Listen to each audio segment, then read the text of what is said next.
Jeśli chcesz omłodzić Twoje ciało, po prostu sięgnij po jagody.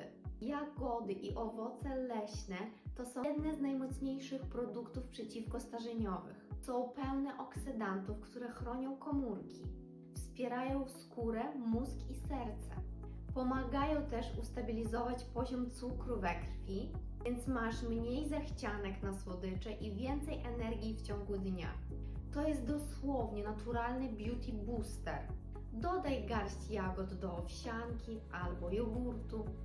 Możesz robić też smoothie z borówkami i bananem, wrzucić leśne owoce do sałatki. Zjedz to jako przekąskę zamiast batonika.